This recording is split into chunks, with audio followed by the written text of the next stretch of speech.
And we're back again. This is some of my favourite content to make. Here with the lads. We're fresh off a 3-0 victory against Real Madrid. How you lot doing, boys? All good, man. Mate. All good. Very good. Good stuff. Where do you lot want to start, man? You lot take the lead. I'm sure you lot got a lot to say after this. Well, there was a game yesterday, wasn't there, that didn't end up too bad. That wasn't too bad. That might be a nice good thing about with the boys, man. No? Yeah, I know. Yeah. I couldn't believe it, honestly. I'd gone there, and when you've sort of seen about European nights at Arsenal, especially at the Emirates, they've sort of been few and far between, isn't you? And I said this to you earlier, DG. You know, the last one I can sort of remember maybe was the Barcelona 2-1. You know, the comeback. I mean, that was excellent. I wasn't in the stadium, bear in mind. I'm sure two people here was. But, you know, just that sort of the feeling of, you know, the euphoria. It's slightly different, obviously, because it was a comeback and then a late winner. Then you had the 2-2 with Barcelona again. But, I mean, that's got to go down as one of the best, probably the best Champions League nights at the Emirates. I mean, let's not forget we didn't qualify for a little while either. But, look, listen, yeah, it was absolutely mad. And I remember when the first goal went in, I think it was deserved. So it wasn't really as much of a surprise then. If it had come sort of early on that first goal, it would have took me a little bit by surprise. But, you know, I was certainly going into that second half. I was a lot more confident than I was before the game kicked off, you know, going into the game, because we'd looked a better team than them. And then obviously Rice pings that goal in. And I remember leaning over to one of my mates. I leant over and said, "Oh, could you imagine he bangs this one in when he's going for the second one and he's rifled it straight in the top corner? I nearly fell over." And then, you know, the celebrations, obviously, for the first two were wild. And then slight difference with that third celebration is I went absolutely mad when that first goal went in. Because then you sit there and you think, you know, you go 1-0 up and you've got a chance. You go 2-0 up, you know, you've got quite a good chance. But when that third goal goes in, sort of in the back of your mind, thinking, what, we could actually do this here and get through. But one hand on the semi-finals. Yeah, you know, so when that third goal went in and it just give it that sort of bit of a gap. Yeah. I lost all control. Yeah, it's what we've needed. You know, I've left the Emirates Stadium. I'm sure you all have, wherever you've watched it, chat in the stadium, on the panel, whatever. We've been quite disappointed with a lot of things this season, and it was just bloody nice to sort of leave the Emirates Stadium, you know, happy, sort of not dreaming, because I can put myself back down to reality, but do you know what I mean? Just with a smile, thinking. It's hard not to dream, though, man. Yeah, you know, sort of. Do you know what, one thing that did make me laugh before I let one of the boys go was in the Emirates. You know, like everywhere now, they're doing all these horrible paper straws, and they're changing all the lids and things like that. So when you go to your seat and you get 60,000 plastic carrier bags to hold up, it just made me giggle of all they're saving the planet, and they just put 60,000 plastic carrier bags on there. I thought, wow, yeah. I saw the sort of funny side of it, do you know what I mean? But it's a keepsake, I guess. I felt a bit silly holding it up, if I'm being honest with you. Just a little carrier bag, do you know what I mean? Holding it up. Felt a bit like a plonker, but no, it's all for a good cause, man. Yeah, no, I did feel a little bit silly. I sort of half held it up. But look, now it was fantastic.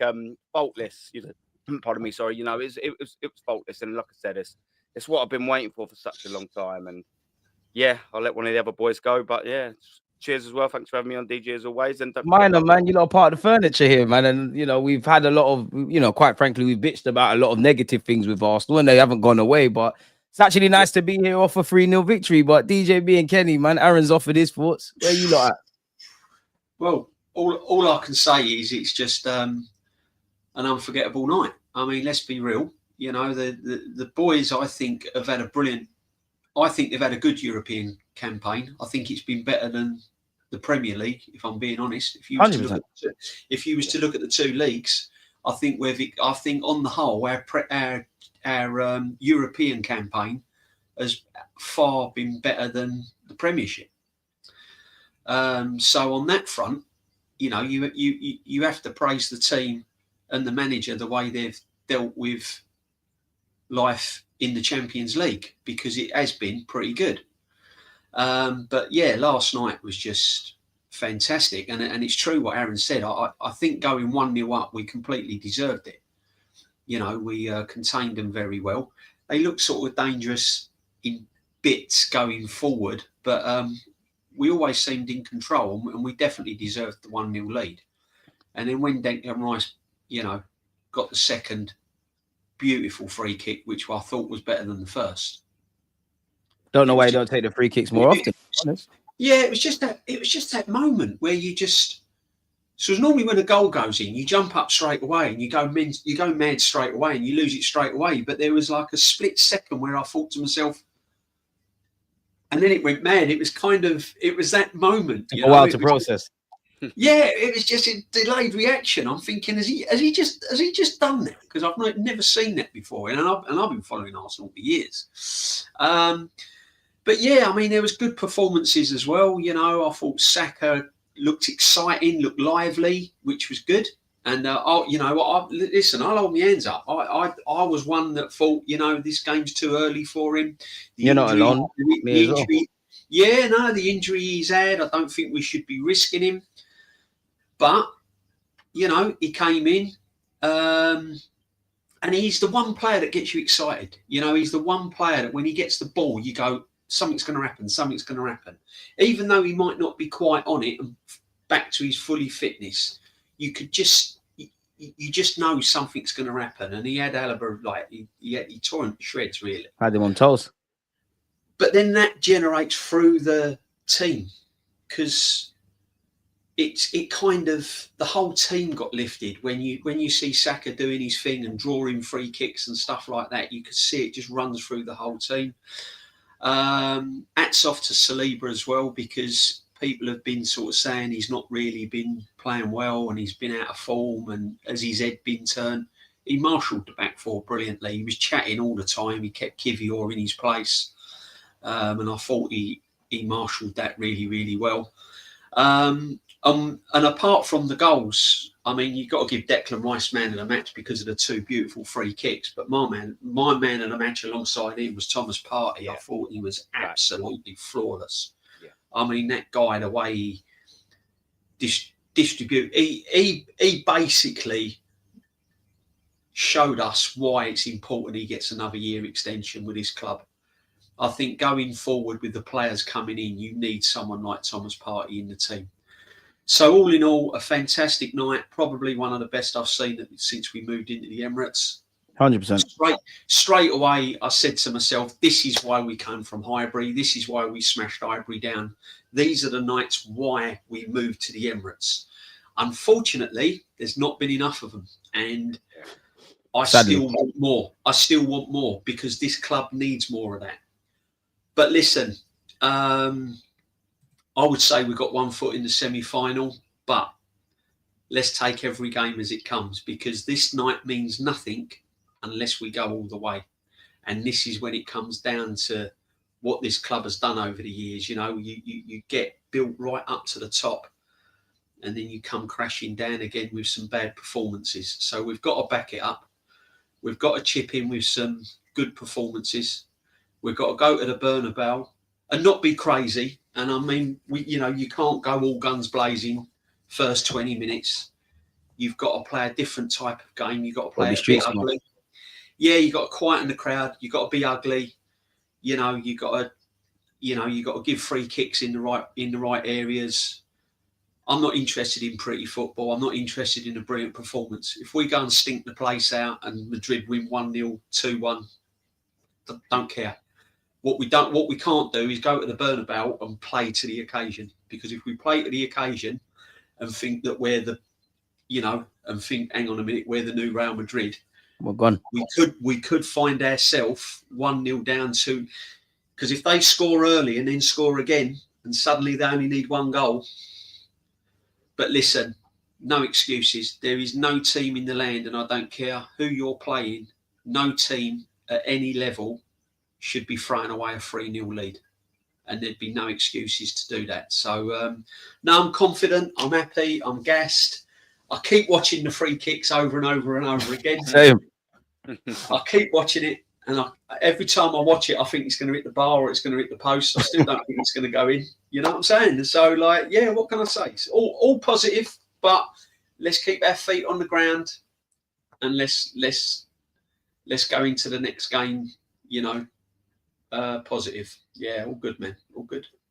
Kenny? You know what? The atmosphere on the way to the ground was just fantastic, man. It was fantastic. You knew something big was coming. Yeah, I've still got my plastic bag as well.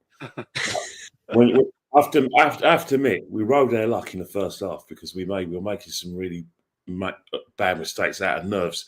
Real Madrid were looking a bit in control. They had some good chances, really good chances. Most of them fell to Mbappe.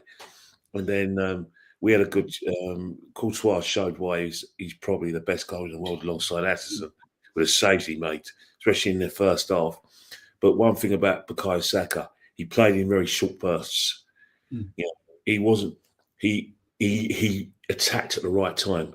He knew that even though he's not 100% fit, the things he did really worried Real. The way he got those crosses in the box, and you know what? It just caused chaos, havoc. His delivery for set pieces caused chaos and havoc, havoc. And then you saw in the second half, one of the reasons why I'm always been a big Bukayo Saka fan is because he makes things happen. Makes things happen, even if he's not active. It's either a set piece, a goal, takes players on and creates something, or draws off out because he's got really good feet and he's dangerous. He scares the life out of people. Those two free kicks were fouls on Saka. First by Alaba and the second one by Camavinga, where other players, tried to foul him and they couldn't get near him.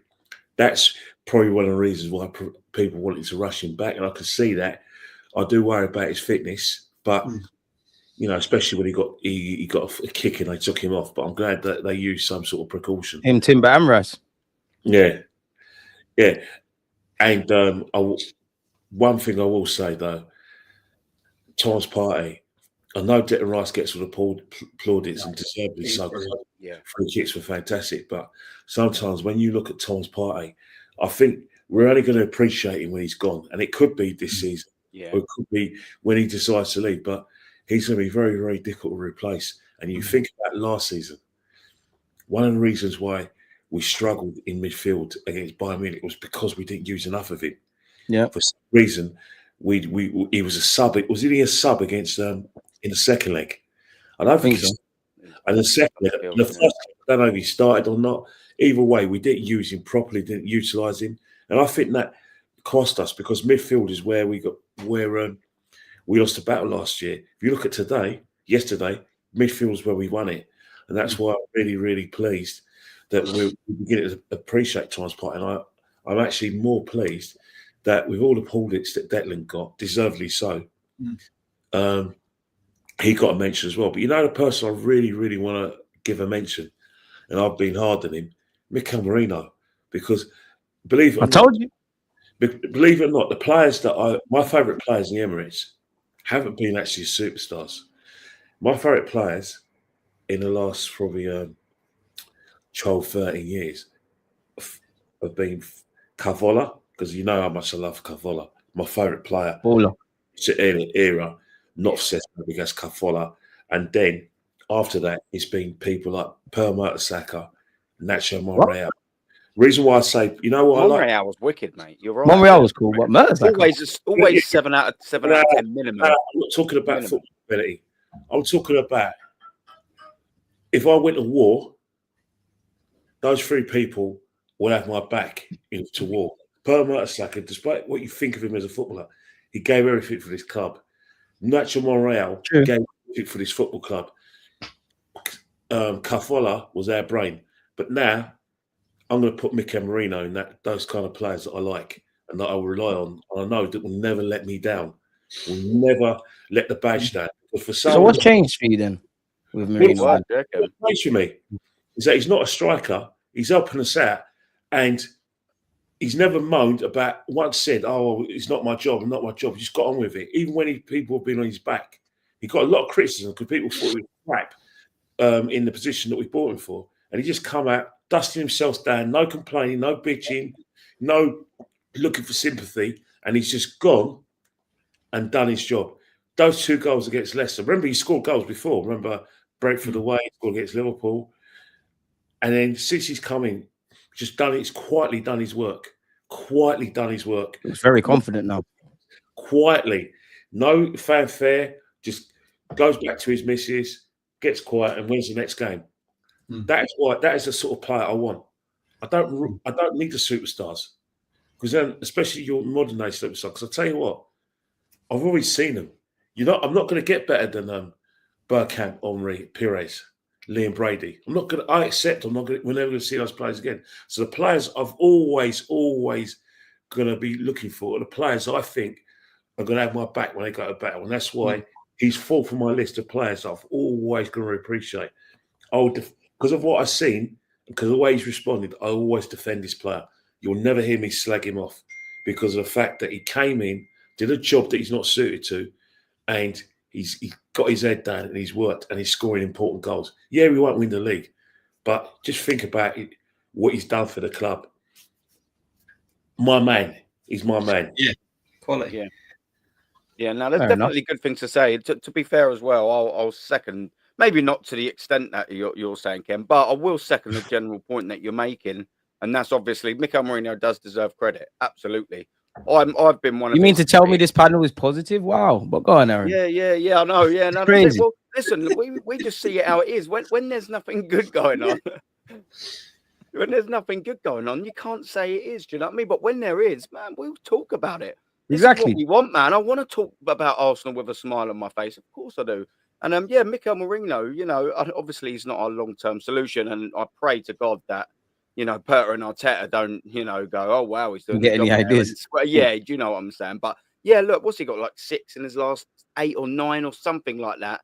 And, one of against Madrid as well. These are big teams he's scoring against as well. So yeah, absolutely fair dues to him. He has to get credit, and even the harshest of critics surely would even sort of say, he's come in to just do a job. And I think when you're coming in to do a job, he's done it very well. Considering he's a DM or left A, whatever you want to sort of pin him as. But as well, it extends from, I would say, probably 10 players on that pitch. I thought had a really good game, to be fair, as well. Just going into how they played again. I thought Miles, Lewis-Skelly and Kiwior, a couple of early little, especially with Kiwior, he made a little bad touch. Literally in the first minute. And I'd said before the game, I thought to myself, I think with Kiwior especially, I think whatever duel you get up to, whether it's a tackle, whether it's a header, whether it's anything, just do that first bit right to give yourself a bit of confidence, Get yourself going. And he didn't, and I thought to myself, is that going to affect him? And then he done something silly again, not so far off, but he grew into the game. And to be fair, I can't actually remember him having much to do. Everything that they done from that sort of point, they done all well. I think Saliba was fantastic. He's had his critics, and I think fairly so. It's only because he's probably been overshadowed by Gabriel Magalhaes, who's been brilliant for the last 18 plus months. But Saliba had a really good game. Didn't let the occasion get to him. He knew that he was the man at the back and all, Saliba, and he took that. He looked very calm. Dealt with him to be the leader. And he did. He sort of stood up today. That's what I wanted to see yesterday. Who was going to step up? And you did. You see Ainsley Maitland-Niles, not a flawless thing, but he's 18 years old playing out position against the front three like that. I mean, respect to the kid. Absolutely respect to the kid. Saliba stood up. Lewis-Skelly didn't look out of place at all. Exactly right. Yeah. He didn't at all, And Timber was fantastic again. And then you go into that midfield, and then like as people are saying in the chat as well, Declan Rice will get the plaudits because the 2 free kicks were just ridiculous. But Thomas Partey, that's what I always keep saying about that. And that's, sorry again. That's what we sort of need, his ability to receive the ball close to our box, drop a shoulder, wriggle out, and make that progressive pass, not just a pass sideways or backwards to the keeper. He's finding players out wide, and it enables us to stretch teams just quickly. Do you know what I mean? And then obviously Bukayo Saka, fair dues to him, is still not 100% fit, but like Kenny quite rightly said, he's you sort of think, oh, something could happen here every time he gets the ball. Do you know what I mean? Martinelli looks all right. Marino, obviously, we've said about that. The only person I'm massively disappointed in is Martin Odegaard. Because what do you lot make of the captain's performance as well, man? He's been in line for some criticism. The best thing Martin Odegaard done all day was give what's his name, Declan Rice, the 2 free kicks. That's the best thing he done that whole game, and inevitably turned out to be 2 good choices, I suppose. But I just thought to myself, it's the occasion there. It's against his old team. It's at home in front of his new fans. The vast majority of the fans adore him. Step up, be the captain, and do that. And I just thought he shrank. You know what I mean? He just didn't step up to the plate whatsoever, really. He was anonymous. I'm not saying that he was horrendous, but, I you want to be talking about him in the same way as Merino and Timber and Lewis-Skelly and Martinelli to a degree, and obviously Declan Rice and so on. Yeah, exactly right. exactly right. So I was a bit disappointed with him. You know, I really sort of hope that, you know, when it comes to the second leg, and you know, if we do get through into that semi-final, you know, there'll be another 2 big games should we get there. Of course, still work to do in Madrid. I just sort of hope he can step up and be that sort of creative spark everyone sort of says, because we don't need to go, like DJB said, we don't need to go to Madrid and beat them over 3-0 again. We don't. Just be street smart, like you said as well. You know, don't let the occasion play you. You play that game that you got in front of you, and that is to not concede 3 or plus goals. That's the game there. Don't do that, you know. And like I said, should we get to the semis, you know, I expect Martin Odegaard, you know, to wear that band, get us to the final. Odegaard, you know, this is your responsibility. Stand up. You know, when I just want to see him take a game by the scruff of the neck, boys. And I couldn't tell you the last time that was. I couldn't tell you. No, exactly. On the money. Yeah, no, I think that was the only one that you can really kind of look at. If you was to look at the whole team, Kiwior grew into it. And if you look at Kiwior when he has started for Arsenal and when he has played for Arsenal, apart from 1 or 2 little nervy incidents, he ain't really done a lot wrong, to be honest. So, you know, so the stuff he's been getting, the stick he's been getting is a bit not really been sort of, you know, merited, really. I thought he done all right. I was a bit disappointed we didn't go down the left a bit more. If I was to pick little snippets out of the game, I thought we should have used Martinelli a little bit more, because the times he did drive forward and take on he just couldn't live with him. And there was a couple of times you could see Saka was sort of pacing himself coming back from injury. You could see that he wasn't, you know, he was playing a very shrewd game, as Kenny said. He was picking his moments, whereas Martinelli was ready to go from the off. He was ready to fly. So it's a shame we didn't shift the ball out the left a little bit more. Listen, I'm not going to rip into Martin Odegaard, because I've seen him do some good things for the football club. But I don't know what it is with him this season. He's been very, very off it this season. He wasn't brilliant before his injury, and then he went away to Norway and got that horrific ankle injury. And since he's been back from that, he just hasn't looked the Martin Odegaard that he's looked in the past. Last night, if you was to pick one player that kind of, out of all of them, you'd have to put Martin Odegaard as probably a 6.5. Do you know what I mean? Just touching on the 7 out of 10 for me. You know, and when you're a captain of a team playing in that sort of game, you've got to set the standard. You've got to set the tone. You know, you can't rely on your other players setting the tone and stuff like that. You've got to go and make it happen, and you've got to set the tone. And these are the question marks I've always had over Odegaard. When it comes to big games and when it comes to big occasions, he doesn't quite set the tone. And you've seen that in a lot of games, you know, in the past, where he's gone missing and gone hiding. And going forward, because it's going to be a big season next season, especially if we don't win anything, going forward, you've got to look at your captain and go, do we need to change the captain? Do we need to give it to someone like Declan Rice? Do we need to give it to someone like Gabriel? Because it could be that could be the problem. He might not be comfortable being captain. It might be too heavy on his shoulders being captain of his football club, you know, and that's something that he might not enjoy. He's taking it on because, let's face it, you know, if you're given the armband to be captain of any football team, you're not going to say no. Things like that, you ain't going to refuse it. But sometimes you have to be honest with yourself and go, hang on a minute, am I ready to, you know, am I comfortable being captain at this football club? The armband's heavy. Yeah.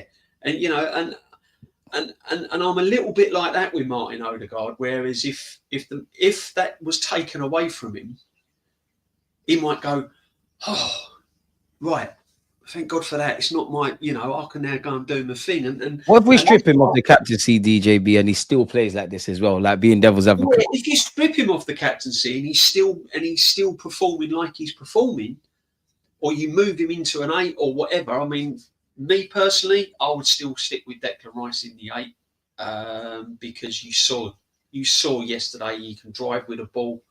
He runs with the ball. He is now starting to get in them positions that you want him in. But yeah, so Odegaard's a bit of a question mark. Would the and now with the new sporting director, you know, no one's unsellable at football club. And what I'm trying to say is, if they think that they've had all what they can get out of Odegaard, and clubs come in and they're willing to pay 65, 70 million for him, and they see a little decision to make there, you know, don't be surprised if you know they would listen to offers for him, because you know going forward, this club does need to strengthen. I know we've had a brilliant night last night, and you know I don't want anyone to be negative, but you've got to look at the bigger picture here. It's not been, on the whole, apart from 1 or 2 games, on the whole, it hasn't really been a brilliant season for Arsenal. You know, we haven't been good in the Premiership, so there's still vulnerabilities in this team. So yeah, but let's hope we can get to that final in Munich, man, because it'll be a great occasion. We're right the wrongs of the season, man. I wanted to ask you lot as well. Like, how do you approach, before I ask you like, how you approach the second leg, how do you approach Brentford then? Because it's rightly so we could rest players, but we don't have that many players to pick from. Kenny, that's how would you approach it? Oh, I've got my faults, but no, I think Brentford is that, look, the imagine we're still in the title race. Be crazy. We'll be in it in the first place. True.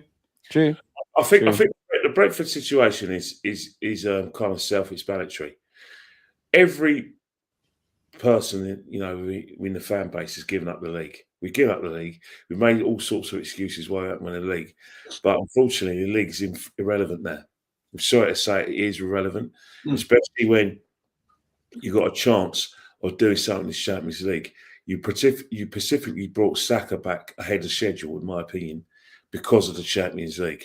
It doesn't matter whether we were playing Real Madrid. It could have been Internazionale, it could have been Dortmund, it could have been Bayern Munich, it could have been Barcelona, it could have been Villa.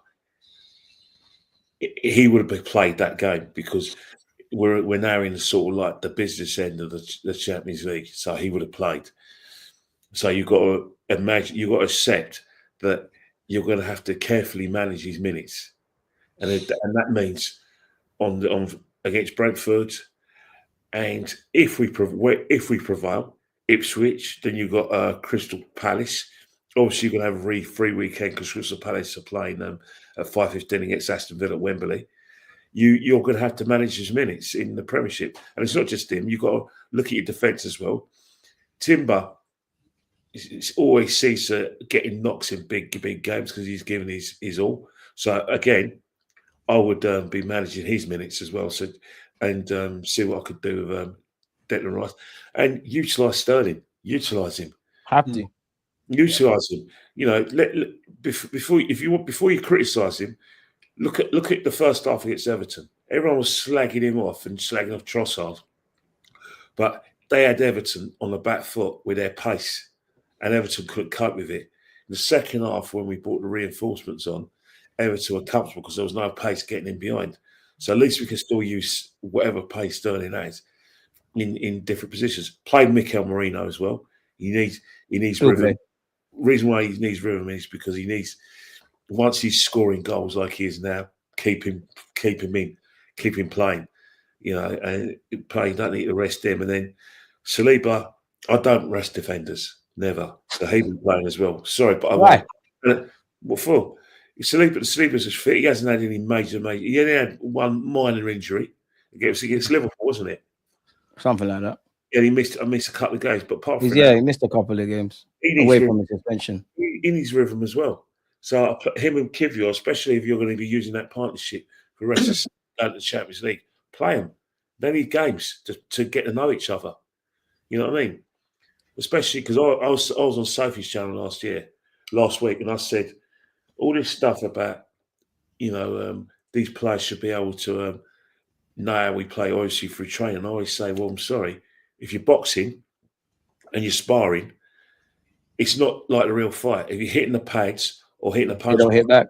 Yeah, exactly. So I'm saying right now, play Kiwior, give him games. Yeah.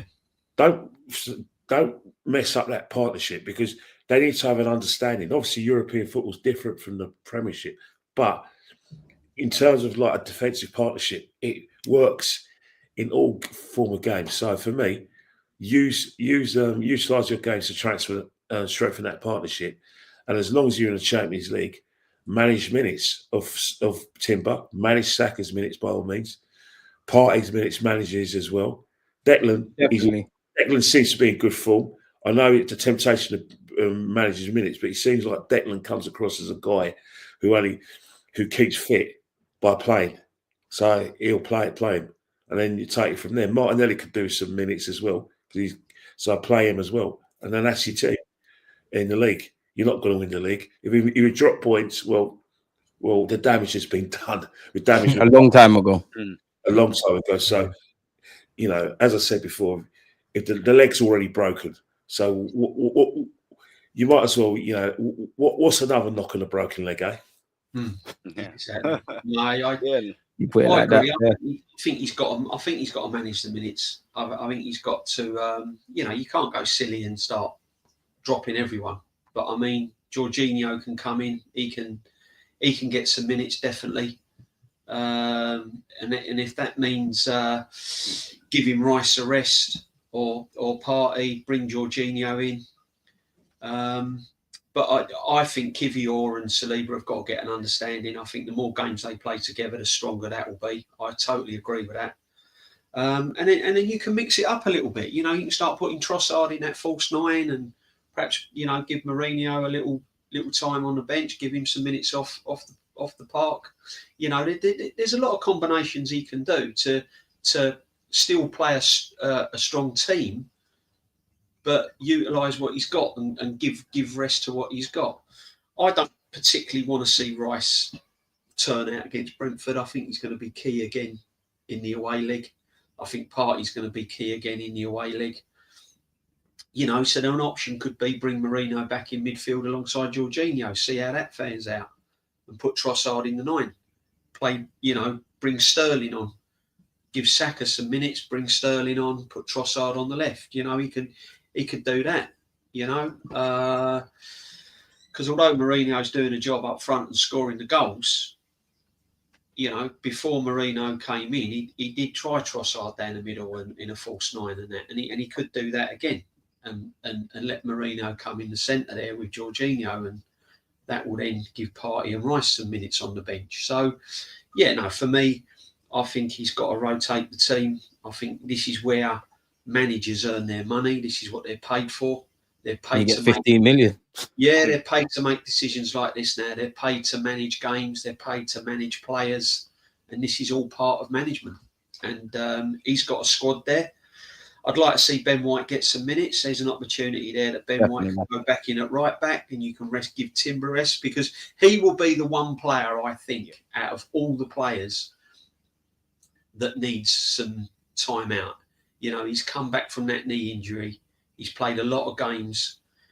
The way he plays is very high intensity. He's a very solid player, and he's played a lot of games. So, for me, I don't think you'd be weakening the defensive lineup too much if you put Ben White at right back and give him some minutes. Because let's be honest, Ben White needs the minutes, and this is a brilliant opportunity to start giving him them minutes. Because if we do get to the semi-final and the final, you're going to need players with minutes under their belts. You're going to need, they're going to all need game time, because you might have to use them. So, for me, I would use these next league games of getting players some game time, building up partnerships and understandings, and manage it accordingly. That's how I'd be hoping the manager looks at things. Can we win the Champions League? Because I was pessimistic, and I've been drinking the positive Kool-Aid after that result yesterday. Admittedly, you start to think about it, but surely if we dump Real Madrid out, I know there's a long way to go, but we've dumped the favourites out, or the current holders. Surely we've got a chance. Now, granted, you've got Inter, and at this moment in time, PSV, Aston Villa, Dortmund, Barcelona, but surely we've got a good chance. Yeah, well, look, 3-0 up in the first leg against Madrid, knocking out probably always one of the favourites, isn't they? Let's just get that absolutely 15-time right. winners. Yeah. Then they'd have been favourites to get through this game. I know PSG are having a bit of a renaissance, but they'd have probably been favourites to get to the final, wouldn't they? And then you'd have just almost bet on them out of default because, well, they've won it 15 times. But look, can we win the Champions League? Well, I don't see why not. But there's still a lot of work to do, and there's sort of different teams as well. Like my biggest sort of thing is if we get to that final. I know I'm skipping a second leg and a semi-final, by the way, so just bear with me. I'm not in that not drinking as much Kool-Aid as you, mate, just yet, TG. but like the team I don't want is Inter Milan. That team, in it. Look, don't get me wrong. In one leg, in one game, you never know. But we've seen what we was like when we come up them last time. We don't like playing against teams like that. Like the Atletico Madrids, the Newcastles. We tend to not do very well against sides like that. That can out-dark us, if you want to say, out-defend us. Stink the game out better than we sort of can. That's the sort of team I don't want. But look, I don't see why not. I must say it's been a very disappointing season, like I alluded to earlier. But, I walked out that ground yesterday and, I must say, I even very briefly spoke with my man up top there. We spoke to each other on the phone afterwards for about 10, 15 minutes on the journey back. Man. And, it was a very positive phone call. There's not been many of them, is there, TJB? But listen, look, you can, of course we sort of can. Now at 3-0, there is a bit of work to do still, but I would. That was a dream coming out of that game. If you offered us 3-0 going to the Bernabeu, surely. I'm kind of expecting us to get through to the semis now, and I tell you what, I will be doing. I will be watching that semi-final first leg against PSV and Aston Villa now with a very, very, very keen eye. Because there's sort of two different teams there as well. We've beaten PSG, so it gives the team a bit of confidence, but it's not the same PSG side. It just is quality, right? Yeah. But also, Unai Emery's Aston Villa, we haven't done well against them. I know domestically, but even European-wise, we haven't done very well because they knocked us out against Villarreal over 2 legs. So, I mean, there's just different sort of proposition, isn't there? It's sort of tricky in that sort of sense, But look, man, like I after yesterday, it's the first time I thought we could possibly. A lot of work to do, don't get me wrong. But I sat there and I'm smiling. It's hard not to dream, man. I can't lie. Thinking, oh man, that wouldn't be too bad. I won't be. There's someone put in the chat that some top gooners are booking their flights to Germany. I won't be doing that. Slow down.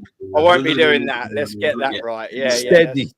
We're not there just yet. But I'll tell you what, if we beat Aston Villa or PSG 3-0 in the first leg of the semi, should we get there? Maybe the British Airways app might sort of come out, if we're 3-0 up in the semi-final. You never know, Yeah. Do you know what, though? I think any competition at any level of football, if you get to the semi-final, you have to say that you've got a chance. When you've reached the semi-final, you've only got one more hurdle to climb, 2 more, and it's just... You get that belief. You get that belief when you get to a semi-final of any competition. You can do it. I'm going to just relate back to when we were 8 points clear in the Premiership. And I thought then our time was going to come. When Reece Nelson scored against Bournemouth and all of that, I'm thinking, this is it. We're actually going to win this league. We're going to win this league. We're going to win this league. And it just went... bang. And this is what this is why I'm keeping my 2 feet on the ground, because I've seen it. Kenny's seen it. I've seen it in teams previous to this team. I've seen it in other managers previous to this manager.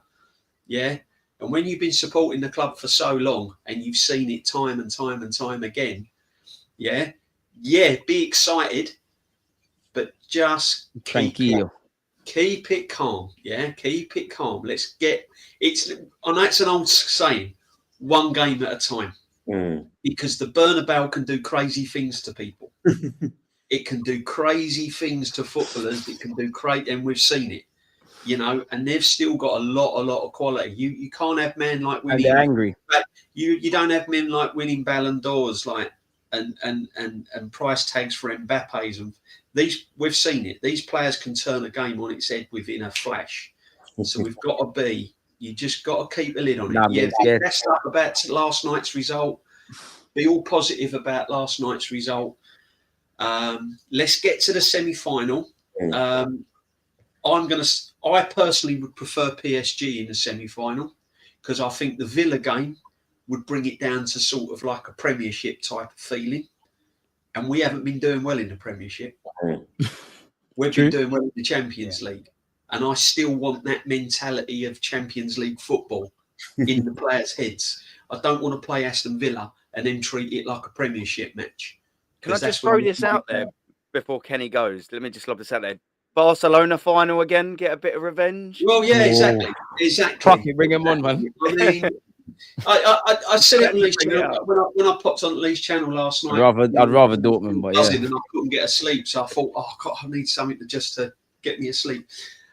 To me, I don't know about Kenny, but to me, the Champions League is everything. It's the only trophy I want to see us win. You know, obviously, I want to win the Premiership every year, but if you was to give me a choice now, if we were still in a title race in the Premiership and the Champions League final, I'd take Champions League all day long because it's the only trophy we haven't won, and this club in its history has never won a European Cup. A European Cup, so we're 13 minutes away from winning the Champions League. And I remember that final, and I remember being in absolute bits. I actually cried, and it was. I can't watch it. I can't talk about it. So yeah, I can't. I've got to get to this final, and I've got to win. We took the lead as well. It's a football cruel, man. Just keep it fresh, keep it positive, but it's Arsenal, man. Let's not forget that it's Arsenal. And you just got to keep both feet on the ground and just see how it goes. But yeah, I'll be watching PSG and Villa tonight because that PSG, they're a tidy outfit now. They're not the same animal that we played in the group stages. They are a tidy team. Very good team. So yeah, it's going to be interesting. But as good point Aaron made, Inter, you know, they are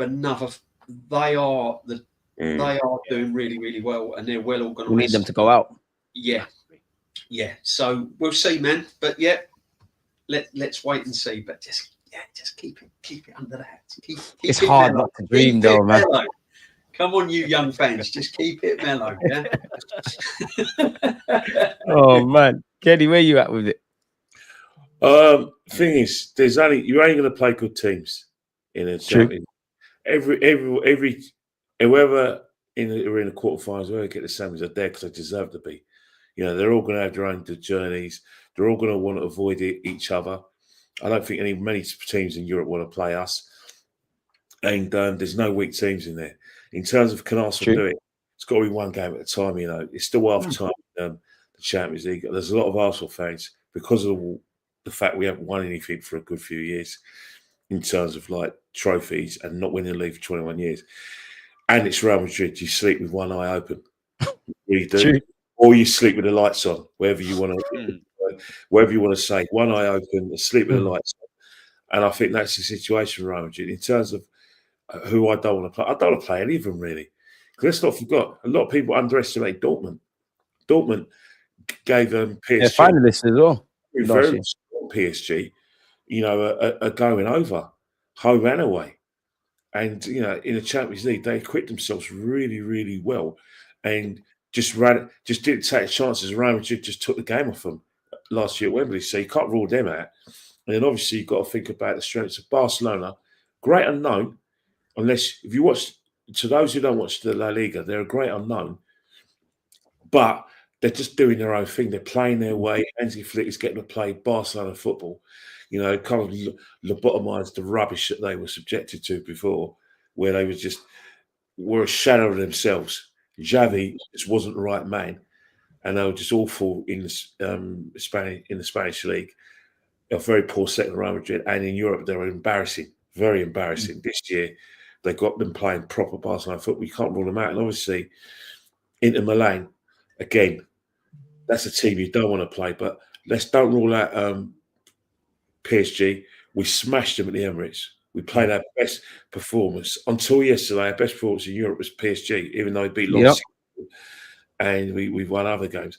That performance against PSG was our best performance. But they're different now. Not only they play with more confidence, they believe this is their year as well. And against the only thing that you've got against PSG, where PSG could struggle, for all their dominance and all their brilliant attacking play, and they're getting in behind teams, they don't half miss chances. They create an avalanche of chances and don't really take them. I mean, you think about it, as much as you praise them for their performance against Liverpool, it was 1-1 on aggregate.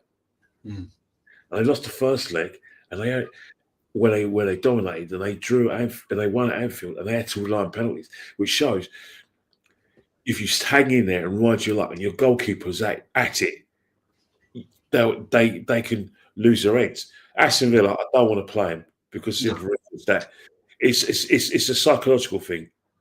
We've never beaten an English team in Europe. Right, we lost to Chelsea, got thrashed. We lost to Chelsea again in the Champions League. We lost to Man United, got mullered at the Emirates, and it was Liverpool the year before, 2008. And obviously, most of those defeats were under Arsene Wenger. One was against Unai Emery. I just think English teams, they will see it as a cup tie. They'll think, you know what, Aston Villa will relish it. You know why? Because the majority of people in this country would make us favourites, and that's when they went. Thank God, phew, the pressure's off us now. And then, and they'll just think, you know what, Real Madrid weren't able to deal with us physically, but we can, because if you look at the European performance, you're probably going to see some tomorrow as well. One thing I've noticed, especially this season, is that the English teams physically are a yard quicker than the European counterparts.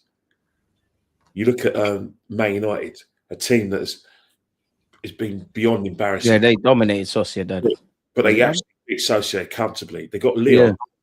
I wouldn't be surprised they win that comfortably based on the physicality of the league they used to play. Spurs as well. Again, beyond embarrassing, but they seem to revel against Europe because we're used to play with the frenetic. Remember, we're all playing against low block teams, and we're all trying to create overloads. So we're having to run, even when we don't. So physically, we're used to that. So I do think physicality could be the Achilles heel of a lot of teams in Europe, but when they play against Arsenal, Arsenal, that's 50-50 game because it's a semi-final, potentially, and because Villa know us inside out. And let's face it, we beat them 2-0 in the beginning of the season, but we had to work our nuts off for it. We got out of jail with that, man. Exactly. And at the Emirates, they got out of jail where we were 2-0 up, and then they got to 2-2. Probably should have taken the game away from us. And obviously, you had the controversial moment where Havertz goal got disallowed because he was in an offside position. So the games against Villa have been hard, really hard, and it's Champions League. Unai Emery will want to put one over on us. Arteta will want to get revenge against Unai Emery. Both managers, both bosses have got a lot of respect for each other. But you know what? You can't play any of these games without making sure you avoid defeating the Bernabeu or don't lose by a margin of less. Make sure if you lose by at least 1-0 or 2-0. You're still through. So how do we approach the game at the Bernabeu then? Because some people are saying low blocks stink out the place. Some people are saying do exactly what we did. Some are saying, make it a bit more open and kind of go toe for toe with them. How do we approach it? I think I touched on earlier. You can't play to the occasion. You can't. You can't match them. You ain't going to be able to match them in the Bernabeu. So you have to tactically be a little bit astute in all areas. You can't go bombing forwards. You can't be spraying 40, 50-yard passes. You can't be giving the ball away. When you got the ball, you got to look after it. You can't give away possession too easily. And you got to try and when you do get a chance, you got to make it pay because you ain't going to get many chances. I wouldn't have thought. You're going to be on the back foot. they're going to have a lot of possession, Real Madrid, but that's fine. If they're sitting in front of you and they've got possession, remember, they've got to score 4 goals. That's cool. You know, you can sit men behind the ball, let them have the ball. They can pass it. They can have 70, 80% possession. As long as when they get in the final third and when they get into our box, we're dealing with a situation. I haven't got a problem with that. I'm not looking at Arsenal going there and banging them 2-0, 3-0, 2-1, 1-0. You know, I don't care if it's 1-0, 0-0. I don't care if it's, you know, get out there into the semi-finals. You just got to be disciplined. You've got to look after the ball. You've got to, when it's in possession, don't rush it, knock it around, kill the game, quieten the crowd. And if you have to take yellow cards in vital areas, you're going to have to do the thing. You're going to have to make it a little bit ugly, rough the game up a little bit, you know. And that's how it's got to be, you know. It's got to be ugly, I'm afraid. You just got to see the game out. That's all you got to do. And if we do get our goal behind, don't go all guns blazing trying to get the equaliser. Exactly. That's where we could fall down. So if we go 1-0 down and start pressing the panic button, which Real Madrid did yesterday at the Emirates, they went 1-0 down and then they started to lose shape. They started to panic. What they should have done was just sat back and Camavinga lost his head. Okay, we'll take the 1-0. You can go back with a 1-0. So what we can't do is go 1-0 down and then start pushing for the equaliser because we don't need to equalise. You know, we're still through. So go 1-0 down, go 1-0 down, still keep possession, you know, keep it tidy, and just play sensible football and see it out. Just play, do a professional job. Yeah. What you can't do is, we're at the Bernabeu, we're Billy whatever, we're going to come out, we're going to take the game to you, we're going to crowd please. We're not there to crowd please next week. We're there to go to the next round. We're there not to crowd please. Trust me. I don't care if it's the worst game I've ever seen Arsenal play in, as long as we come out of there and we're in the semi-final. That does me. Do you know what I'd do, DJB? Mate? I'd 100% be going there with 5 at the back. I would with that game. There's no need to play a 4 there, and just expose. If we are going to start, I know Lewis-Skelly and Kiwior were good, but like I said at the start, they did show just a couple of little bits of nerves, and that's what we want to guard against in the Bernabeu, because that atmosphere is going to be totally different. I just sort of think don't let the occasion get to the young lads, or the player like centre back like Kiwior that isn't so good. Maybe prone to a little bit of a mistake. I'd go at the back there. I'd definitely be playing Ben White of Brentford to give him a couple of minutes in them legs. And if he does come through it and looks like he's playing to a good level, I would sneak him in next to Saliba and a Kiwior as that back there, and keep your in to the right, Miles Lewis-Skelly left, just for that protection. And then I've got Tierney on the bench as well. Exactly right. And I definitely would be starting Merino up top, purely because he can come back from the striker. Because like you said, we don't need to score 1 goal, 2 goals, 3 goals. No. You don't. You know what I mean? You just need to not concede that level of goals. And having Merino up top, obviously, he can just come back and make that extra sort of central defensive midfielder in the games. I couldn't care less. A 0-0, 1-0, whatever. Do you know what I mean? Like that's sort of how I'll be playing. There's no sort of need to sort of be risking anything. I'd just completely close up the shop, just lock the place up. They might be whistling for 90 minutes. I don't care if it pisses all of their stadium off. Do you know what I mean? That's not why we're going there. We're going there to come out without a 3 or 4-0 loss. That's all we need to do. Because we haven't got obviously, it's the perks. That's the perks of doing the job in the first leg. It's as simple as that. You get that business done in the first leg, and that's what you get. Do you know what I mean? And I'm with you, DJB. If that's the worst Arsenal performance I've ever seen in my life, but we lose maximum of a 2-0 or by 2 goals, I couldn't care less, mate. As long as our name's in that semi-final draw, I couldn't care less. I promise you that. And like you said as well, that's a good point. And we see him do it last night, Mikel Arteta, who actually was decent in-game tactically as well. And he's not usually. I'm a big critic of that. More Arteta praise. What's going on, boys? Wow. Yeah. Well, listen. You got to call it as you see it. It's isolated to that game. They don't give us credit for it. I mean? That's it. Yeah. So I said to that game, I'll call it as I see it, and it was brilliant. So you do give the credit. Do you know what I mean? It's as simple as that. Like just as I'd absolutely hammer him into the ground for the last the Premier League campaign, because it ain't been good enough. But the Champions League campaign has been good enough. And why has it been good enough? Because we're 3-0 up in the first leg against Real Madrid. It has been good. It was a good leagues phase, and do you know what I mean? We've done all right. We blew PSV away. you know, and we blew Real Madrid away. And obviously, long may it continue. You know, people sort of saying, I sometimes see in people's chats, not necessarily all this one or whatever, and they're like, oh, what are you going to do? I had this with Hooks last night when I was on Oh my Offside. God. And he was like, what are you going to do if we win the final? I'm going to be like, I'm going to be in Germany fucking celebrating it, steaming, mate. That's what I'm going to be doing. I can tell you that. Listen, yeah, we see it as we see it. Sorry for the swearing, by the way. No, keep it up, man. I feel the same way. But at the end of the day, Arteta earned his medals yesterday.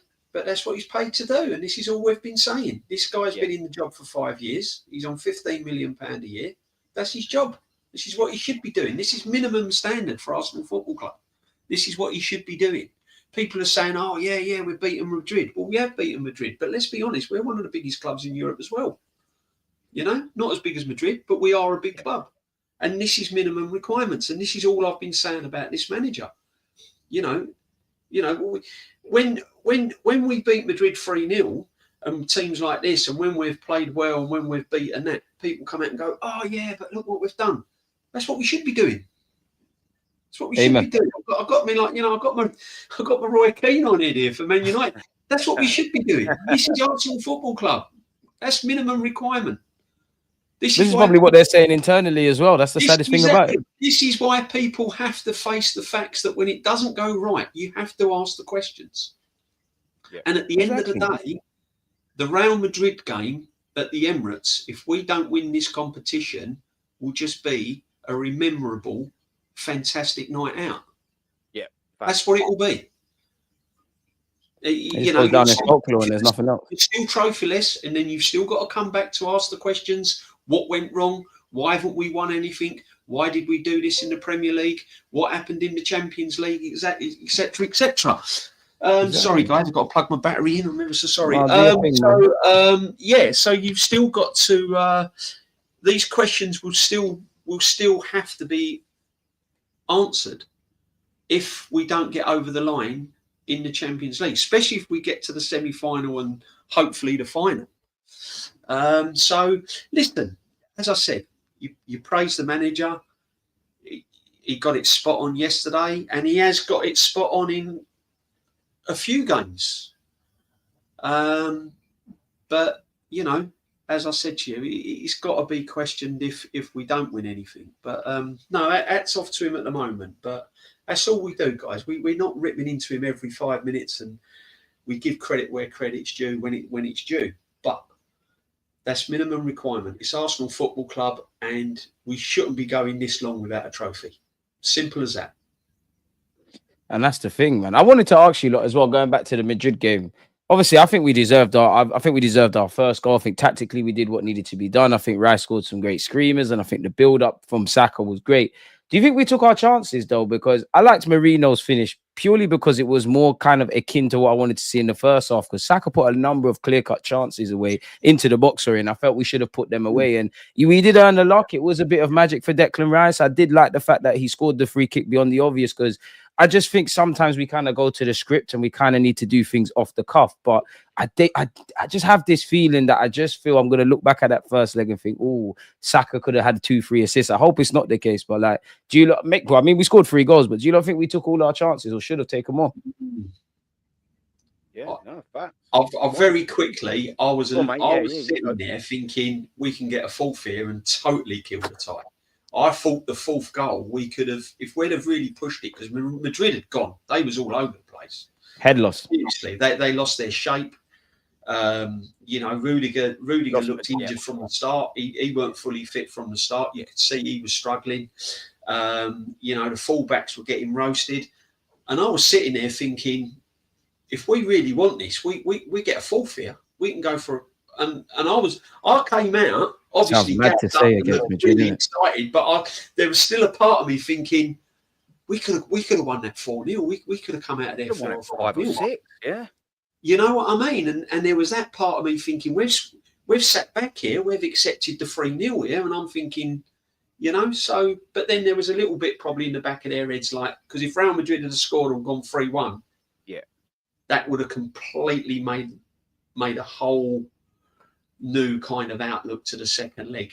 So almost like a dampener, wouldn't it? That to put, even though it's mad to say, if you'd have conceded a goal right at the end for 3-1, it would. It's still madness. You'd have took that all day long, wouldn't you, before the game at 3-1? But you'd have left with a bit of a sour taste, wouldn't you? You'd have come out like a little mini defeat, wouldn't it? That's how good it was. A wonderful thing.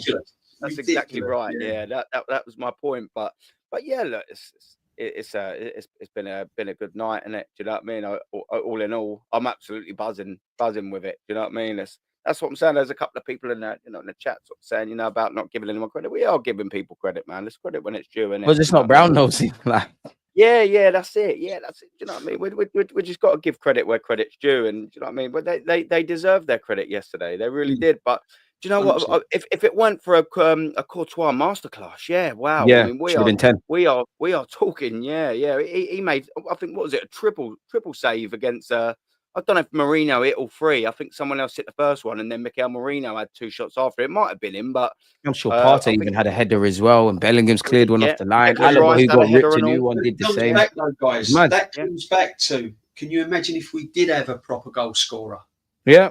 That's why I asked the question initially, because if we just get a number 9, we're gone. If we'd have had a proper goal scorer, Real Madrid might have suffered one of their biggest defeats ever. Yeah, we would be talking about the semi-final. Let's be honest. Yeah, exactly. Think about resting players up there. This is what I'm trying to say. Is, when people say to us, look at them, eating humble pie now, you've got to give the manager credit and all of that. And we do give the manager credit. But imagine if the club had done the right thing in the summer and we would have had a striker up front last night. That 3-0 would have been 5 or 6. Yeah. Exactly. And then we could have played the kids at the Bernabeu and give them some experience. So, there you go. That's what I'm saying. And the travelling fans really could have enjoyed themselves, man. That's all I'm saying. What a turnaround that, isn't it? Playing, resting players against Real Madrid at the Bernabeu. Do you know what I mean? That would have been You've got the young Downman involved. We'd just play the kids there. Yeah, exactly.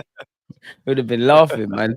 Kenny, where do you see Lewis-Skelly's long-term position? Obviously, he's playing left back. I personally think he can have a future in midfield, but I don't know. It depends how he evolves, isn't it?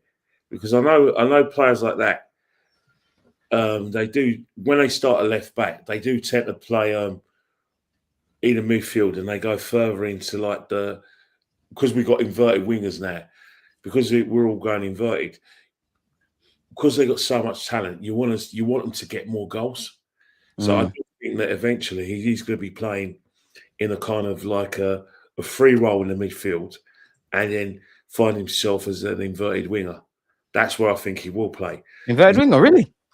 Reason why I say that is because when you think about their talents, you want when someone's a midfielder, you want them to evolve.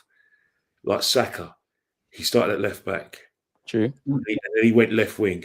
And then you thought, you know what? There's more to this guy's game than just playing stuck out on the wings. So let's see if we can get him into attacking areas, gets to the attacking areas, scores a few goals, and you think, you know what? That's his position. Now, I'm not saying Lewis-Skelly is anything like a Saka, but if he's got a lot of talent, and he can, get us in the game and he can get us up the field, we're going to want other aspects of him. We want to see if he can score goals. So I do feel that if you're a top player and you're playing in advanced midfield, you have to have a goal threat. One of the things that really gets up my nose is that, by all means, if you're going to get rid of wingers and play inverted wingers, you're playing inverted wingers on their stronger side. Left-footed, you're going in the box towards goal. So if you're going in the box towards goal, you've got to have goals. You've got to score loads of goals. And I don't see these modern inverted wingers doing that. I really don't.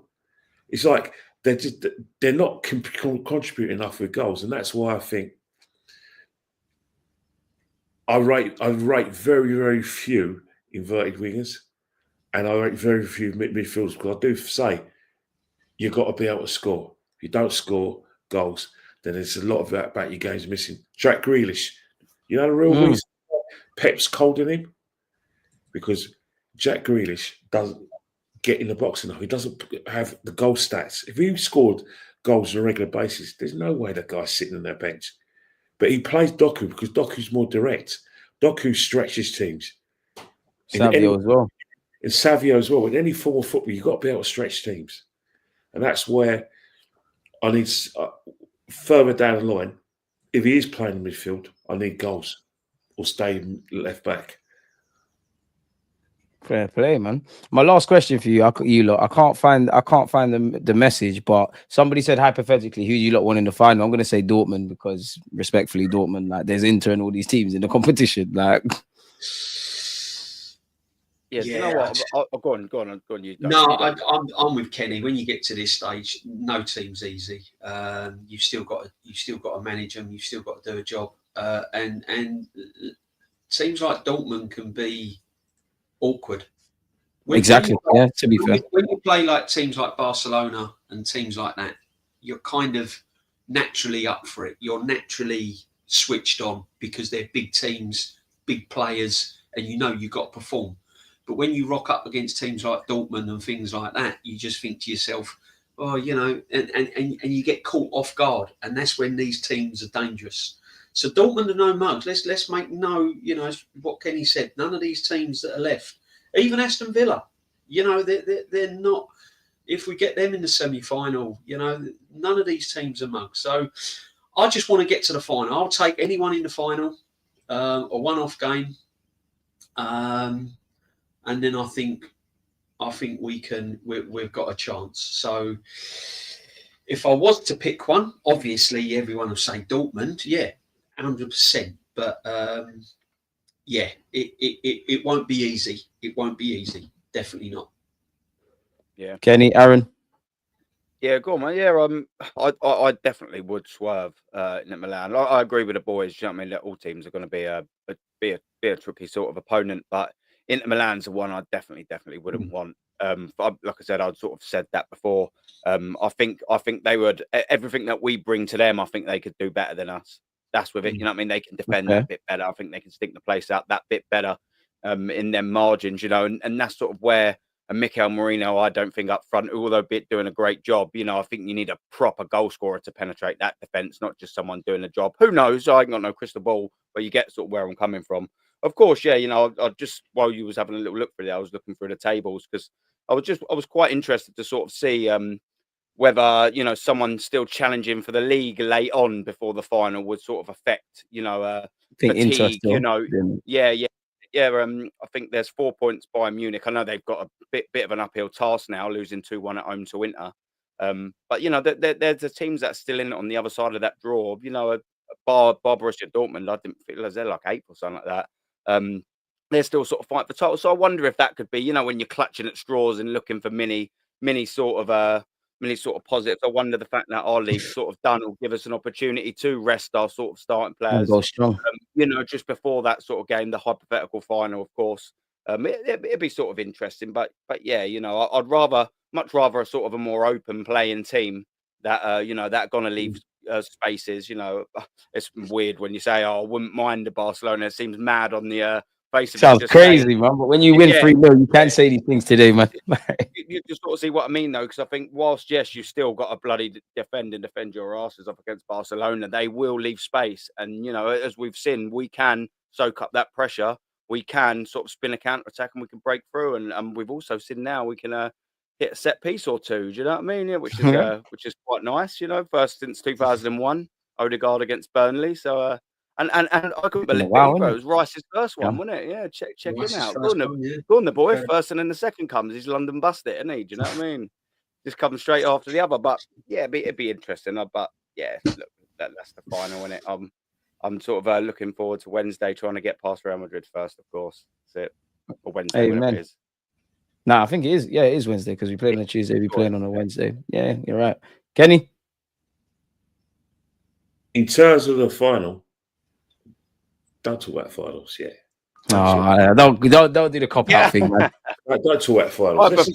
We haven't played a semi-final. Don't get me wrong. Arsenal don't concede more than 2 goals in any football match this season. So it's hard. So you have to go to Real Madrid with confidence, not just because of how you play in the first leg. It's because of how we set up, how we find it teams find it's frustrating to play against us in terms of the overloads and everything. And if you do get a chance against us, you've got to take it. So if you don't take it, God help you. Not only will we punish you, you won't get the second chance, the second bite of the cherry of us. Exactly. That's why no teams like playing us. Teams in the Premiership ain't playing against us, because you've got to hit Arsenal, and when they're down, and even if the referee says break, keep on hitting them and make sure you knock us out. And I'm talking from a boxing point of view.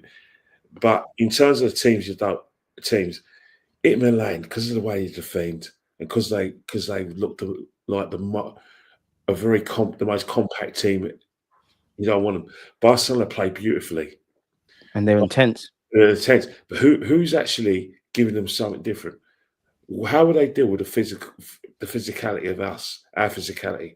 How would they deal with potentially Villa's physicality? Because we may not get to the promised land. That's a good point. How are they going to deal with it? It'd be interesting to see what they do. Is it the real Barcelona come back, or is it just a Barcelona that's still needs some work? It's still in transition. We don't know. But to be honest, I don't want any of the teams, because we can beat them, but I'm never going to underestimate them. But believe it or not, I want Barcelona for revenge. I want revenge.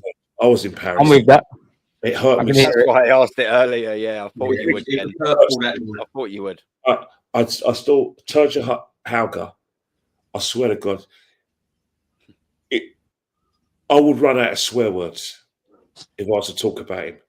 I would actually. To be honest, I'll do time for that man. I'll do time for that man. I absolutely hate that guy with a passion. If you fought the referee between Chelsea and Barcelona 3 years later, it's scandalous. It was scandalous. To see it, to actually witness skullduggery of the highest and witness corruption with your very eyes. All the rubbish we hear from our fans going, oh, the PGML hate Arsenal, oh, everything's in for Arsenal. Yeah. No. Be at that game. Oh. Be at that game. That is real skullduggery. Real cheating. Real corruption. And that is real sabotage. And UEFA's 13 minutes away from winning the thing. That Barcelona had to win that game. We now know from, like I said, recounts afterwards, that Barcelona had to win that game no matter what.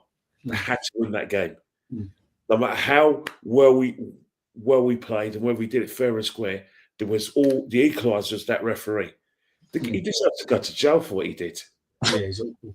Absolutely awful. And do you know what, Kenny? Thinking back at that game, which I hate doing, but thinking back at that game, I could have handled if that referee wasn't as corrupt as he was, and everything was against us that night.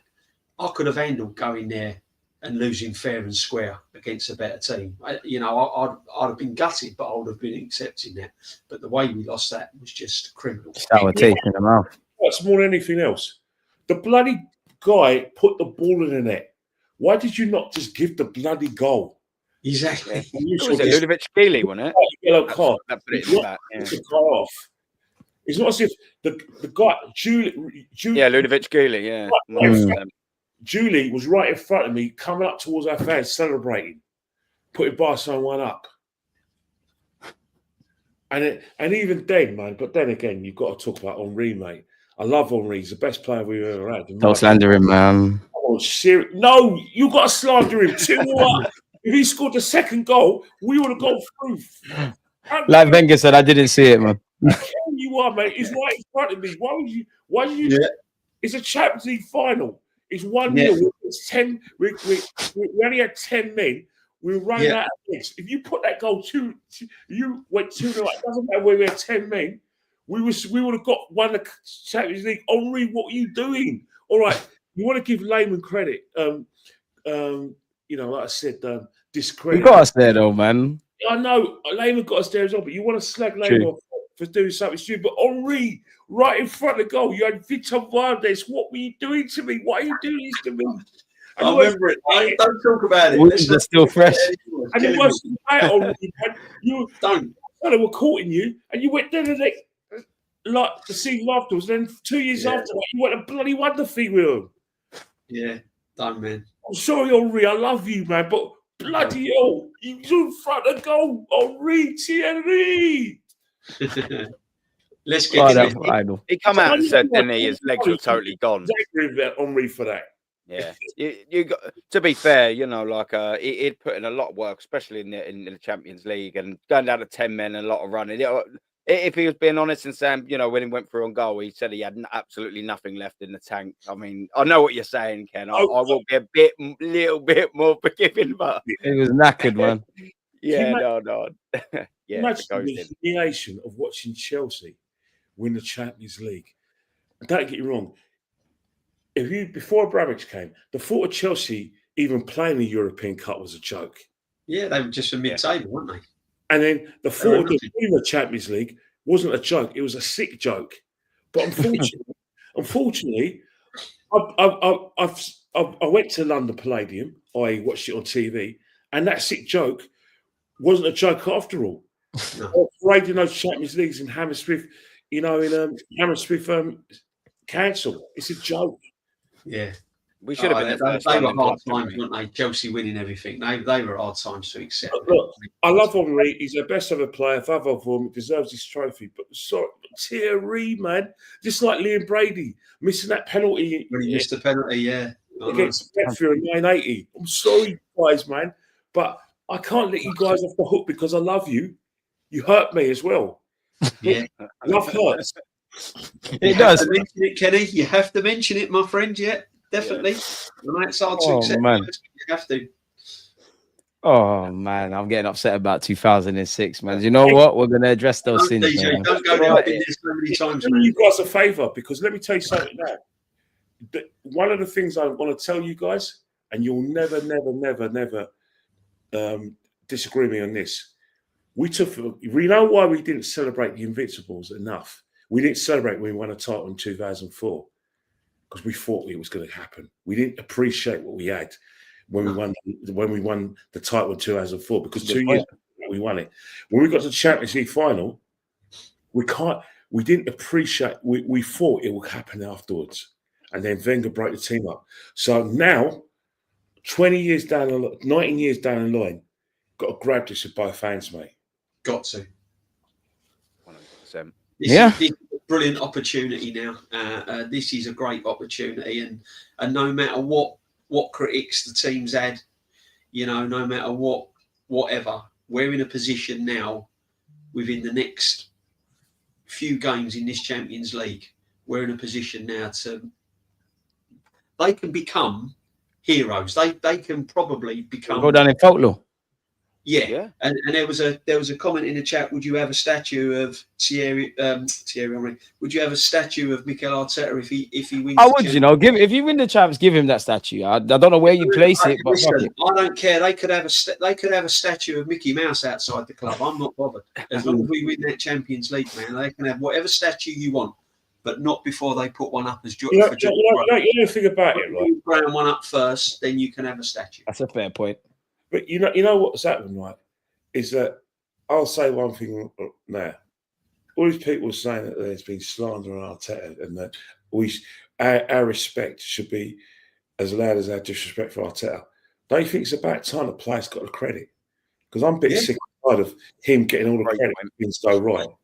Exactly. And then when things go wrong, he doesn't get the credit and we're not allowed to point it out. How about giving the players the credit? Because they put up a lot of shit over the years. Yeah. People say they don't care, to be fair. Over the season. And most importantly as well, let's be honest. We repeatedly say they're not the level of Henri, they're not the level of Bergkamp. We had it so good in our day, and these players are thinking, hang on here, we've been working our nuts off for the last few years and we've won nothing. And it's me doing it. You know, if people saying Saliba and Gabriel are the best centre-half partnership we've ever had, well, win something. Shove those words down my throat because I refuse to be players of that. Because that won me things. When they win me the trophy, I'll be giving them credit just as much as I'll be giving Arteta the credit. And I'll be able to, you know, involve them in the nostalgia. Like, for instance, best over Arsenal team. I would love to include some of these guys. It's over to you guys. Yeah. Over to you. Just quickly, yeah, is I know again, just I always have to keep saying it. We've still got another another game to play against Madrid.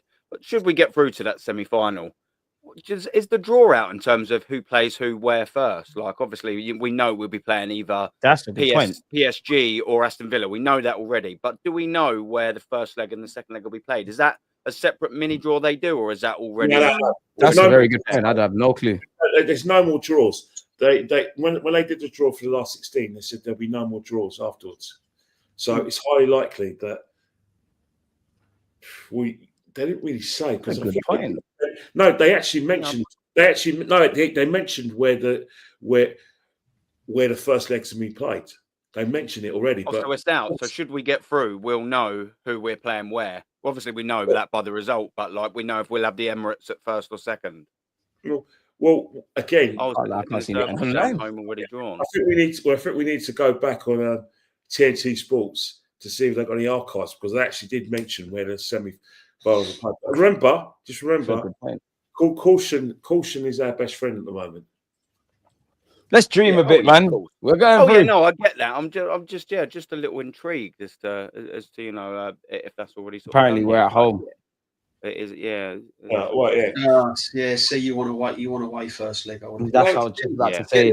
Get the job done, possibly. Yeah. The way I look at it, right? Don't you think it's lovely putting pressure on the away team, the home team in the second leg? They got all their friends. Everyone wants them to win. That's pressure, mate. You think about the pressure we were under when we played Porto last year in the last 16. We're under pressure. They beat us. We took the penalties, and we had the pressure of the penalty shootout.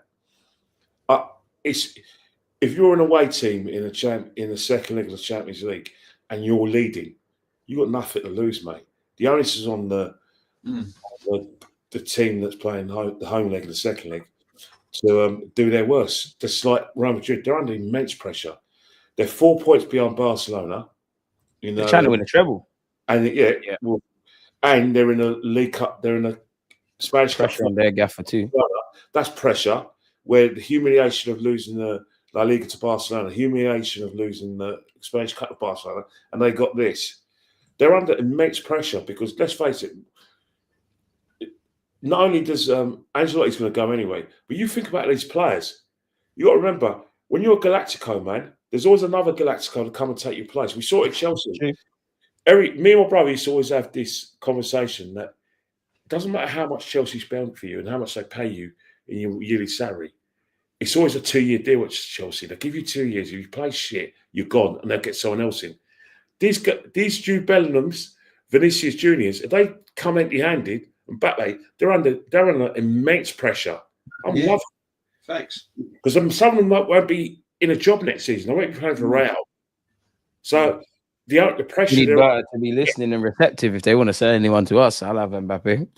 Yeah, but Mbappe probably Jude Bellingham. You know, he was brilliant last season. This season, you know, they're questioning his performances. You know what they say about Luke, Vasquez? They're ruining him. You know what I mean? Yeah, it's going to be tough. You've got a short shelf life at Madrid. Rodrigo, nothing yesterday. He could be under a lot of immense pressure, can't he? Trent will find that out next year and all. You know, he best true. Best sort of buck is up defensively. Found out they won't have it. He's going to be in trouble. It should be the same with our players as well. Yeah. The team needs freshen up. We're under pressure to win something. You know, let's face it. All we've got is the Champions League. We got humiliated by Newcastle in the semi-finals. We've been humiliated in the league. Man United humiliated us by with their scratch team. You know, beat us comfortably with 10 men in the and on penalties. They're the ones who are on the balls of their feet, jumping down, looking confident. Us, we were, you know, like how do you say it? We were wetting the bed. Sorry, it's true though. We wet the bed.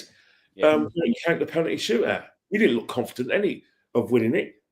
So pressure's immense. Do you know? We should have killed the game in the first half, really, in that game against United. Yeah, Havertz missing them chances. Wow, yeah. And the penalty in normal penalty, time. of course. Odegaard penalty. By us winning that, we opened the 5th place qualification up, didn't we? Yeah, that's been guaranteed, by the way. Now today, I was listening to fifth place. Confirmed. Indirectly, we've helped people. Yeah. So come on, Fulham, get in that 5th. Yeah, we're cheering Fulham and Forest and all them teams on all the way. Come on, that's who I want to see in the Champions League. Fulham, get Fulham in there alongside. Let them in that 5th place. That'd be good. I've got a bit of message before I go, and you're going to love this. And I know Chelsea fans are watching. Are you actually? You got a bit of a dilemma, you guys, because your only chance to win a trophy is the European Conference League.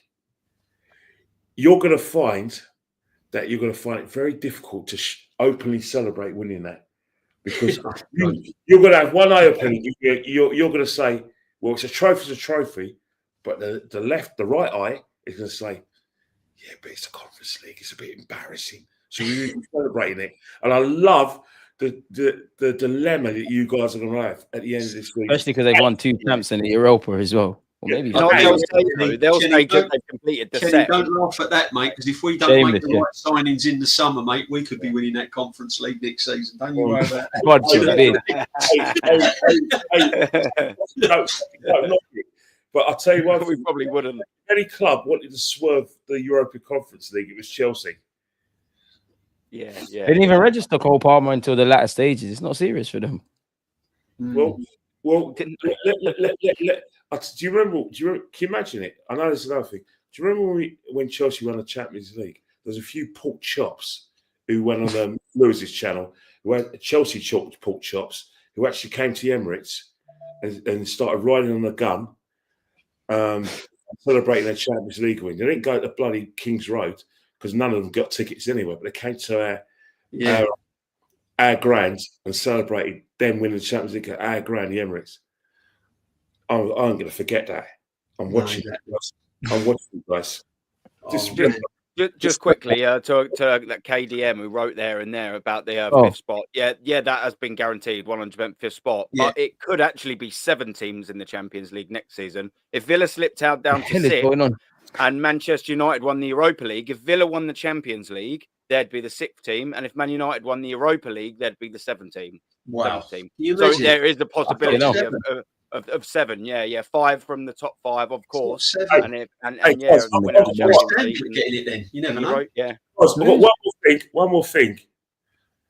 And this is for the chat. I'm going to leave you with this, and you're going to either boil whatever you produce, or you're going to have a think about it. It's very thought provoking.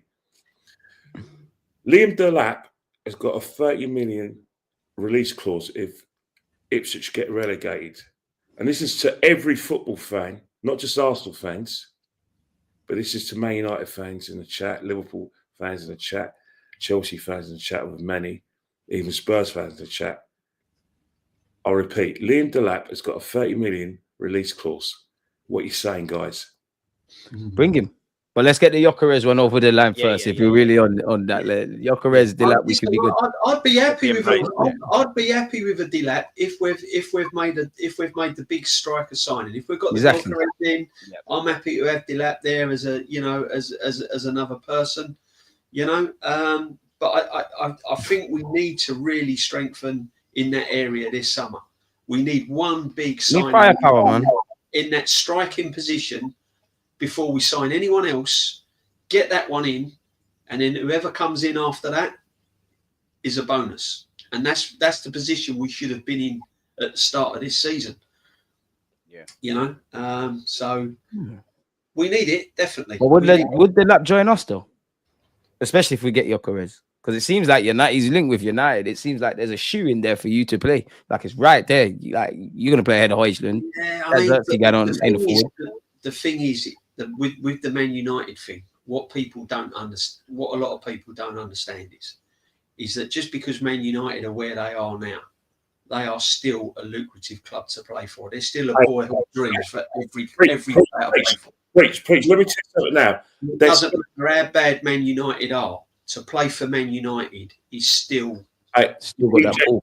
To be preached. I was in Manchester for the boxing because I went to watch Joe Joyce fight Filip Hrgović, and we were staying in the MC Marriott Hotel in Salford Keys.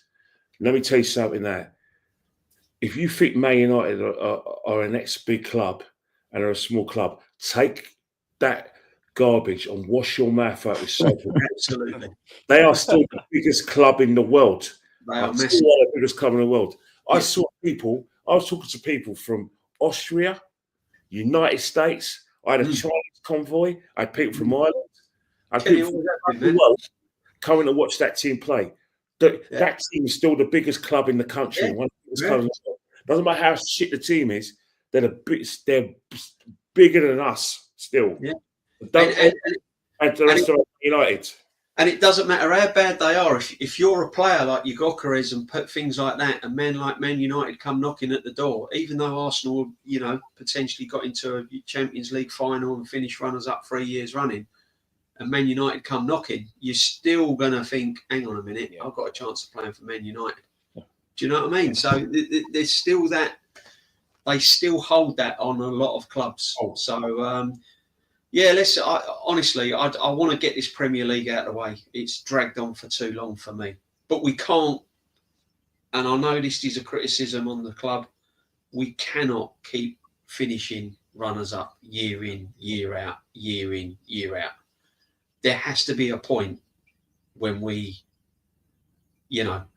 go one better. There has to be. You can't keep finishing runners-up because mentally that plays on the players' minds as well. Yeah. It affects the players as well. If you're rocking up runners-up again year in and year out, eventually then players are going to go, it does play on their minds. So and it's got to be mentally exhausting as well for Mikel Arteta and the players more than anything. Like you're evolving and doing things differently, and whatever way you shape it, the Prem's been a myth. We hope for the Champions League, but as all of you lot have been saying, like we still got to keep our feet on the ground, man. Yeah. Can I ask a question as well to the panel? Because I've been thinking about this as we were saying about the summer business and that, and getting that striker in. Attacking options. Listen, it's an absolute must, and that's what I want to see us prioritise. No shadow of a doubt. I would also like to see another number 10 in there to complement it. But this is the question I want to ask: do you reckon, should Partey go, we could replace that position with Martin Odegaard and player 2 there? And by that I mean sort of like what Cazorla done. And sat back and dropped in with that 2, had Rice as that defensive bit and had Odegaard sort of receiving the ball, sort of like what Partey does with his back to goal and being able to wriggle out moments and just progress that ball, because he's not the creative spark that we need, I reckon, to be able to efficiently and effectively get the high numbers up top. If we were to have a number 10, could you sort of see a Rice and an Odegaard sat there in that base? I like it, but for me, Odegaard would have to want to run the show like Santi. Like that, I don't know how you do it, but maybe you have to show him them YouTube vids, but he would have to want to run the show. I'm on it, but Santi Cazorla used to run the show. I think Odegaard, when you watch the games again, because I typically watch games twice, you do see Odegaard a bit more prevalent than I give him credit for, but I don't think he's on it like Santi, man. Like Santi was a different beast. I like it in principle. I don't know if he's got it in his locker. I mean, though, didn't you, receiving that ball? Yeah. But he's got to want to do that all the time, like Santi, not just 2-3 times. For me, I get that because Partey's big to it's an angle though.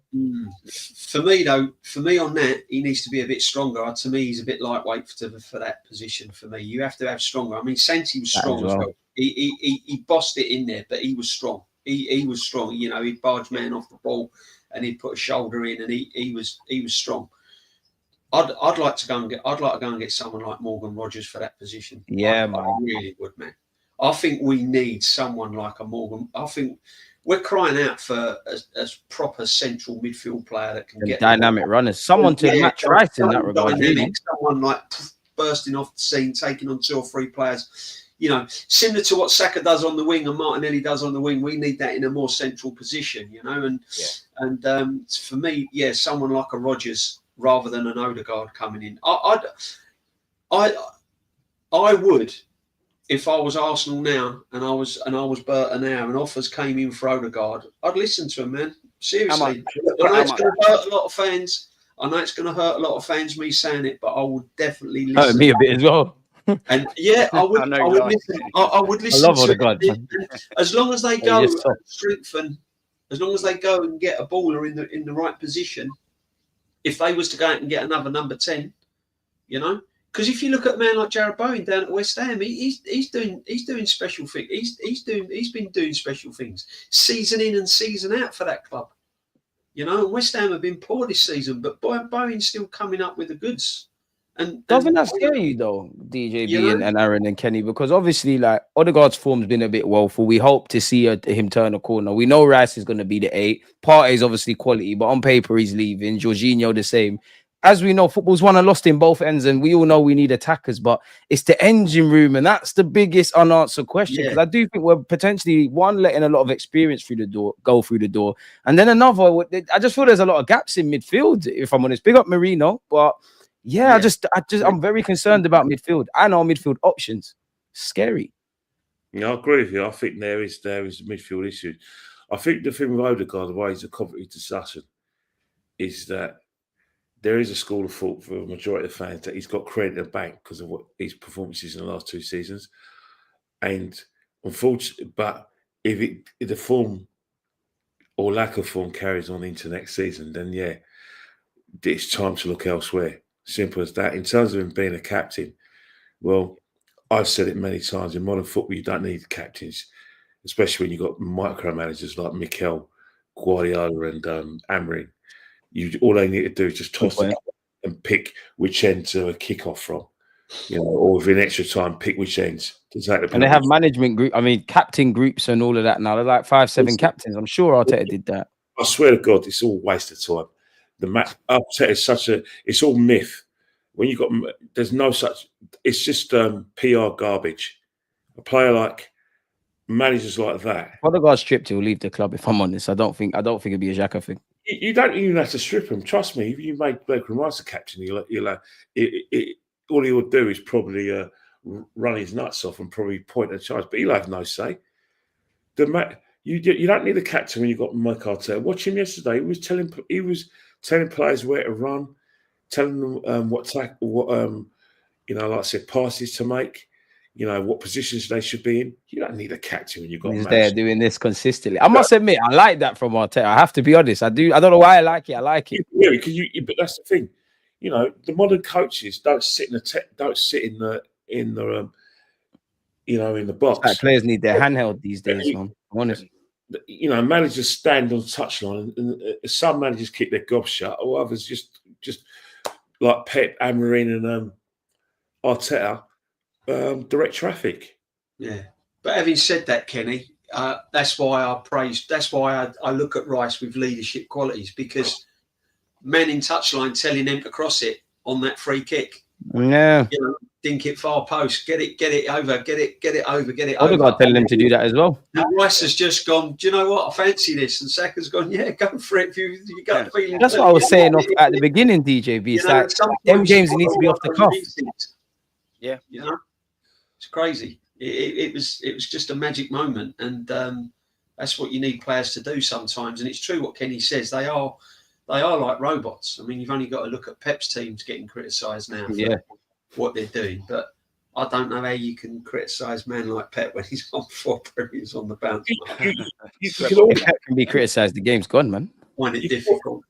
You know, always his style of play, I can see, open to criticism. By all means, praise Pep all you want, but the fact is his influence on our game and hasn't been great. You look at every team Pep's left behind, with the exception of Barcelona, they've had to how do I say it? They had to do things that are not in their nature.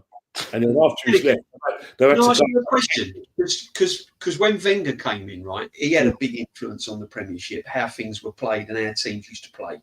Yeah, it was more possession-based, get the ball to feet, passing through the lines. Do you think Wenger's influence on the Premiership has been better than Pep's influence on the Premiership? 100%. It's 100% because there's no Pep Guardiola without Wenger coming into England.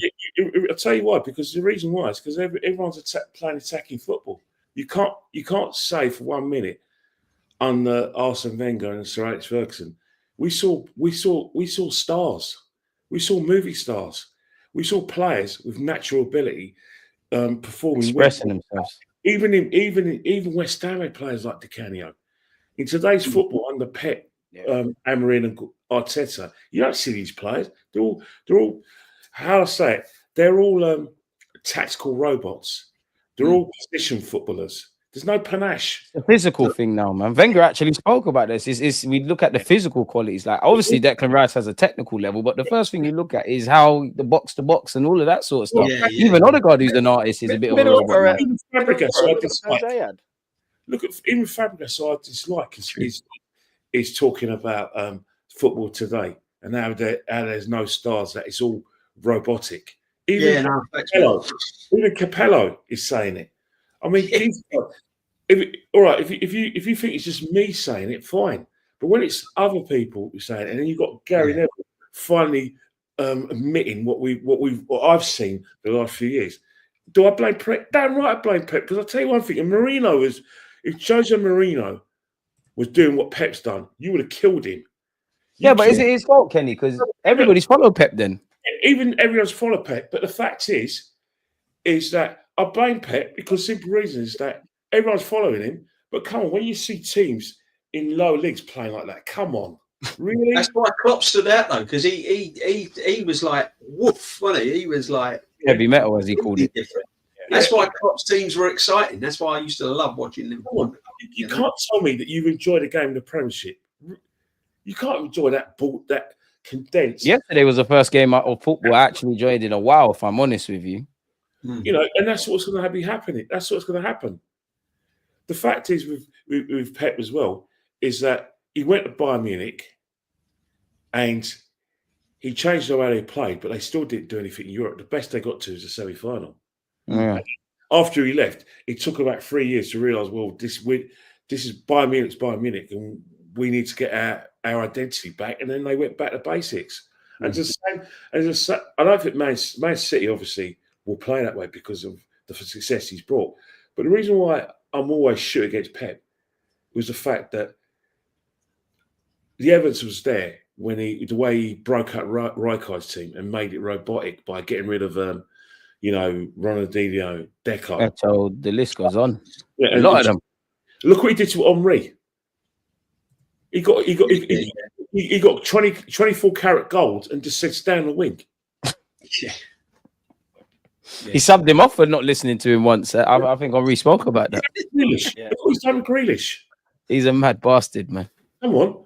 But if Merino did that, everyone was slacking off because of what he did with Joey Cole. Well, sorry. I'm not going to waver my opinion about how Pep's killed football. No. Devil's advocate then, like if Wenger left, if Arteta left, wouldn't that be the same with us? Because I feel like our identity is kind of being tied to Arteta now, if I'm honest, away from what we are as a club. Yeah, if you close your eyes and you look at and you watch the way we play and the way Man United are trying to play, even though they're failing it, and the way Man United City play, what's the difference? The accent, maybe the accents are different, but they're all the same. It's the same.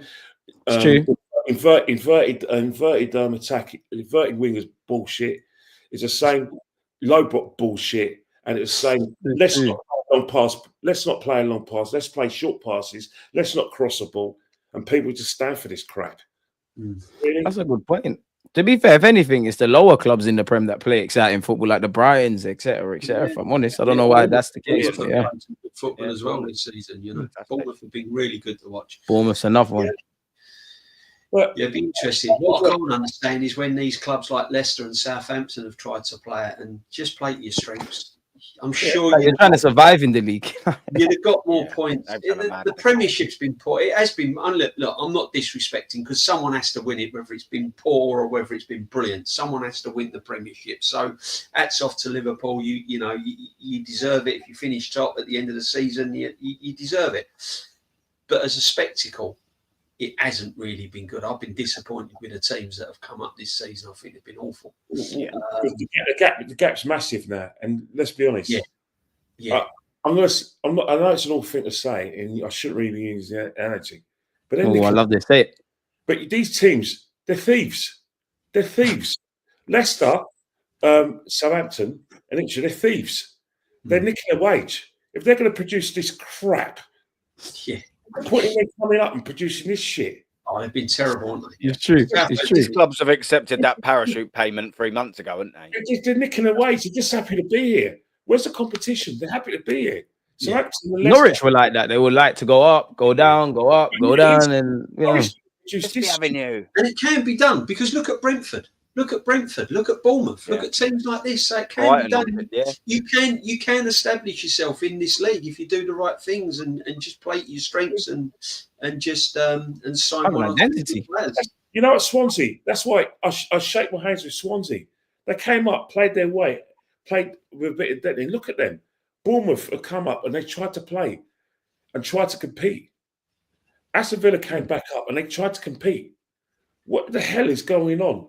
With Leeds, you try to compete. All right, it didn't work out, but at least try. But not. Come on, Leicester City haven't scored a goal in 3 months. So that's 10 points. 10 points. That's mad. I shouldn't even laugh because we've got our own problems. But fucking hell, 10 points. Do you know what I mean? I thought Derby. Leicester, you know. He's cards marked, isn't he? The Leicester manager. I mean, Van Nistelrooy. Why the hell do they sack the Leicester manager and get Van Nistelrooy in? He's made no difference. What was Russell Martin's an absolute pulled shot for trying to play at the back? Come on, the guy who's replaced him hasn't done any. He's left now as well. Oh, that's a shock. They got relegated. I mean, they got relegated. Like the next day, he announced, "I'm going out of here, man. I might as well go on holiday." But it makes our position even worse, doesn't it? Because then you finished 2 points behind Man City last season, and this Premiership has not been very good. If I'm going to be honest, and we've missed a golden opportunity to be champions this year, absolute golden. Right, and this is the frustrating thing. This is why we get on cases, and this is why we state a lot of the facts, because it shouldn't have happened. And you can make all the excuses in the world about red cards and injuries and everything else. Facts. This should not have happened this season. It should not have happened to Arsenal Football Club. Not if this man that either way. Like we're 13 points or something off Liverpool, which is a shame. Same sort of thing when teams went in the back with broken cricket bats. We still couldn't win the league. Yeah, shouldn't have happened, man. Should not have happened. We should have been celebrating a Premiership win and semi-final of the Champions League. I want it all. Why not? Why not? So yeah.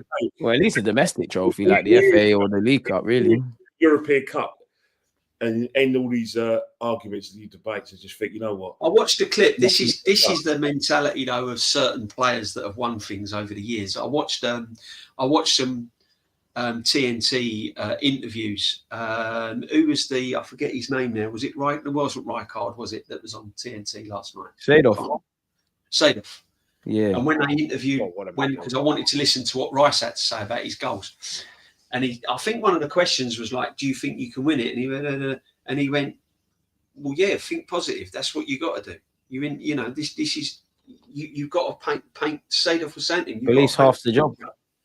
You've got to believe you can win it. This is what you have to do. This is the mindset you have to be in. You have to be in that, because he was going, oh well, the job ain't done. The job ain't done. And he went, believe the job's done. Go into that game knowing the job's done. And I looked at that, and I grew up watching men like Seedorf and people like that, and I thought this is where they get their winning mentality from, and that's what we have to. That's what we have to do. This is what this manager has to do in this football team. And I thought that was a really poignant point to make. And this is what we've got to do. Going into that semi-final, they've got to believe that they're in the final. That's how they've got to treat that game. Yeah, 100%. 100%. Fingers, everything.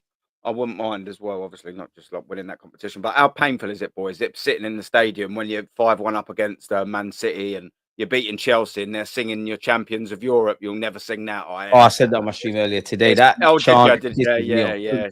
We need to end that, man. We need to end that. We're too big of a club not to have the Champions League. It doesn't matter if you're a young Arsenal fan or an old fan. Europe is filled with pain. And as one of you said earlier, like the whole premise of moving to the Emirates was to be in conversations like against Real Madrid. And I dream of a world where we're going into a game like Real Madrid. I don't want to praise Liverpool, but it's not that deep that they're playing Real Madrid. It was almost like, wow, we haven't been here before and we're about to get to a semi-finals, fingers and everything crossed. This is the realm we need to be in, man. And we're playing catch up in that regards, I guess, man. Hopefully we do it. But, oh, man, I don't know, lads. We just got to pray. On to Brentford.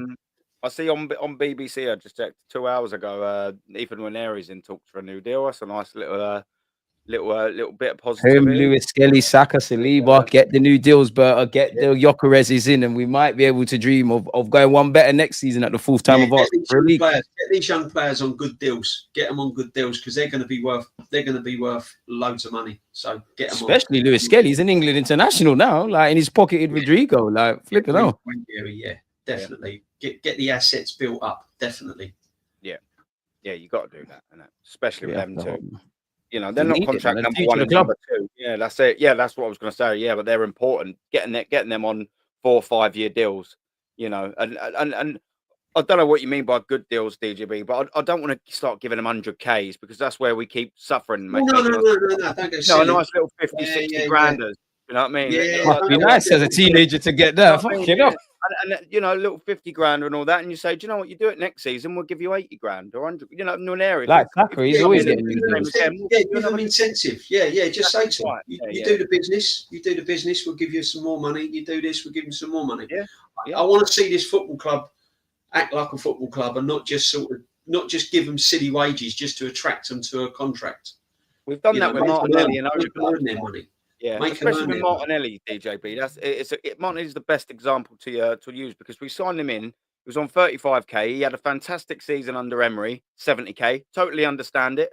And then he had that one good season under Mikel Arteta, and they give him 180k. And you're thinking, what? Look, you know what I mean? Why would we give him so much? And then, if you ever want to move them on, as much as I love Nelly, you make it more difficult. Not exactly my end sort of point. You know, his new deal, I can totally get him. Giving him a new deal, but it should have been on 120, 130, not 180. You know, that's knocking on 200k door. Not that many people will pay that for a regressing winger. No, he's starting to play a little bit better. Let's not remembering he's Brazilian. Yeah, that's it. You know, he should still want to be competing for 180k a week, not just sat there comfortable going, well, he's not on too bad money, and you want to get rid of him. So let's say a team came in for him. You know, you're getting 20, 30 million less for him because they're going to say, well, we got to give this geezer 200 grand a week. Do you know what I mean? Like, Arsenal, we can't give you 80, we'll give you 50. Just sort of see what the points I'm making, you know, it subsides it. So that's what I don't want to see us do, making silly mistakes in terms of Miles Lewis-Skelly and Nwaneri. Do you know what I mean? Just keep giving them incentives, make them want to play good. If they want the money, it will come. If they're good enough, the good money will come. You got to get there first, earn it first. Do you know what I mean? Get the stripes on your t-shirt. Right. Do you know what I I mean? That's get a trophy. Get a trophy. Do what you want. That is love. Do that, and there you go. How many zeros do you want on the end of it? Do you know what I mean? Yeah, exactly. Bit like Saliba, innit? Need to get him to sign a new deal, man. Ironically, he had the best bit of defending yesterday. I can't remember if it was Saliba or Partey or Timber, but one of them had a goal line header or was heading for goal, and I think Saliba indirectly got in the way, man. So it was Saliba, by the way. Yeah. On the big screen, I was like, was it Rice's header? I think it was Rice's header. Somebody, and Saliba was inadvertently in the way, or Partey. I can't remember. But someone. Yeah, no, it was Saliba. It's Saliba. It was going in. It's Saliba. Yeah, he couldn't get out of the way of it. Real Madrid, why they need him. Yeah, exactly. Oh man, I know you lot got a stream in a bit. So yeah, man, it's been a great 2 hours from the panel. Make sure you're following. Let us know your thoughts. Are we going through? Last question. Like, are we going through in the second leg? Are we in the semi-final? I'll leave you lot with that. Yes. I'm gonna say yes as well. I'm gonna say yes. But let's be professional. Let's stay professional. Keep our feet on the ground, and I will say yes, no problem at all. Oh, on that note, go on, Aaron. Full house now. Full house, DJ. Full house, man. And on that note, we're out.